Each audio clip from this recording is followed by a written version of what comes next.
That's the door to the bedroom upstairs in the bungalow, but we'll wait to do that. This is the smallest bedroom that we're going to look at right here. It's being used as an office. You see there's carpet on the floor in the bedroom. You can see the bedroom from the main floor, but the sellers have said that there's hardwood similar hardwood under them. But obviously it's not going to be finished because they didn't pull it up to do the finishing when they refinished it. So I would tend to leave the carpet in there. The carpet's in great condition. There's no pet smell or anything like that. Two great big windows here, both replacement windows, decent carpet, neutral paint. I mean, this house, I hate to belabor the point, but I'm going to drive the point home. This house does not even need paint to be rented.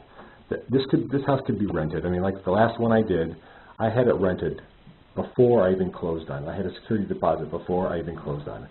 This house, you could do the exact same thing on. Again, you've got all the furniture in the way. We've got neutral colors in the second bedroom here.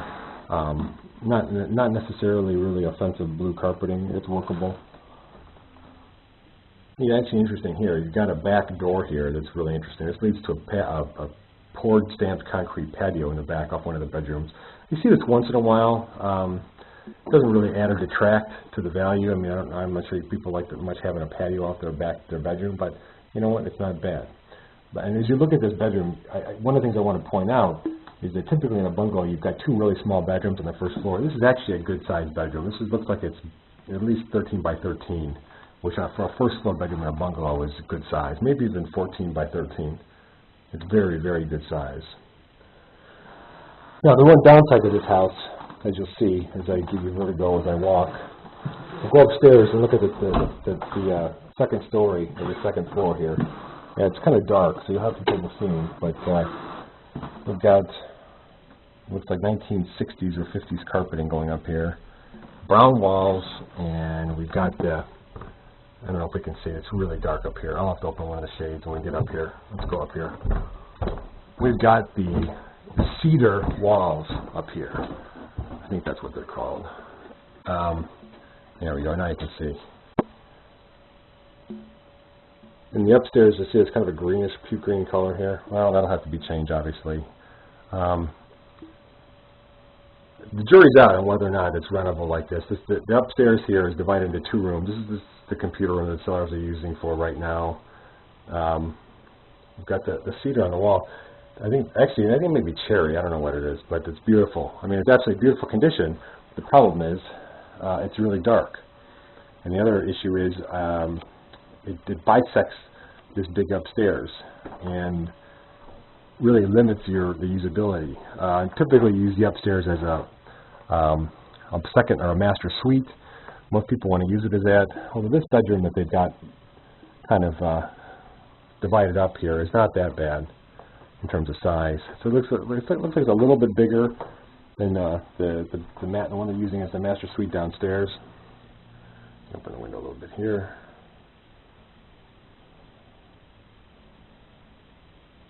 See this big closet right there? One of the things you might do is kind of undivide these two rooms.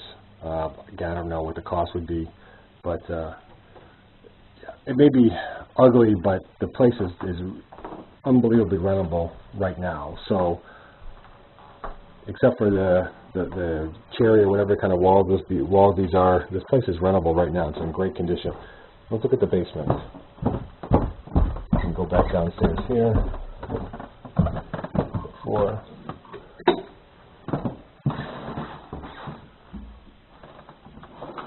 Go back through the kitchen. Let's look at the rest of the house through the kitchen. Over slowly pan. We'll see dining room again over there.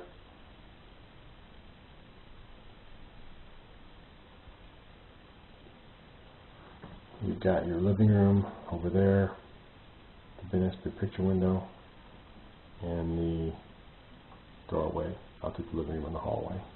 All right, let's go downstairs. I'd call this partially finished. It's being a little generous, but it's divided into a couple of rooms.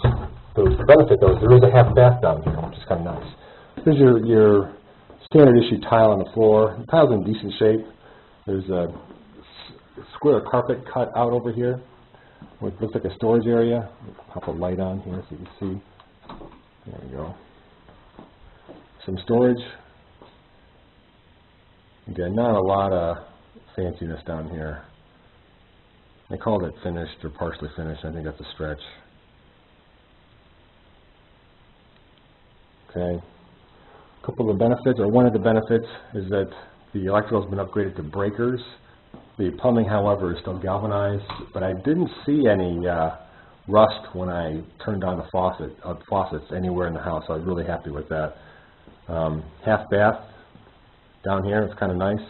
So it shows that if you know, this would be owner occupied. If you think about a long-term strategy, you could finish this basement, this part of the basement down here, into a family room, a rec room, TV room, or whatnot. It's a big space, and you've got the half bath down here, so you've really got the foundation. The hard work's already done, so we really take just putting something on the walls to finish it off, and put some nicer floor covering down. Doesn't look like there's any signs of water infiltration down here. I'm happy to say it doesn't look like they've done any kind of patch-up work or kind of cosmetic work to fix things up here in the last little while. And here's the subdivided wall over here. This leads over here to the laundry area. And at this price, the unbelievable price, the washer and dryer and all the appliances are included. Got the old cement wash tubs. One of the things about this city, is Harper Woods, is that it requires a certificate of occupancy inspection. So I've got to get the place inspected, and there's not enough light over there. You've got to get the place inspected by the city to make sure it's quote-unquote habitable. So you've got the benefit of knowing really what's not up to code, and it needs to be corrected before you buy it. And what you normally do is you get the list, and after you negotiate price, you get the list of things that deficiencies, as the city calls it, and then you just negotiate more off the price to get the deficiencies. And I think the city gives you 90 days or between 90 days and 6 months to correct the deficiencies. Okay. And finally, let's go back upstairs and take a quick look outside. I want to show you this raised patio briefly. I know this is getting to be a long visit here, but it really is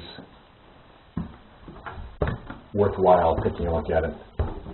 We go up the stairs here. Again, a short flight of stairs, which is really nice for folks for renters. Oh no, this is a double deadbolt. No, good, it's open. Again, really nice storm doors they've got in this house already. And the old style driveway with the grass in between. Leading back to a 2-car garage. Looks like it was just sided. I looked at the inside. The inside's vintage 1920, it looks like. It's all bare inside. It's not finished inside, but the outside's beautiful. It's got a cream color siding, a couple of, looks like reasonably decent coach lights, and the whole outside is really nice, and the roof has been redone. Let's walk over a little bit. It's typical for this kind of a house. Most of them only have 1-car garages to maximize the little speck of backyard that people have, but this one chose to have 2, which is actually a bigger selling point for a rental.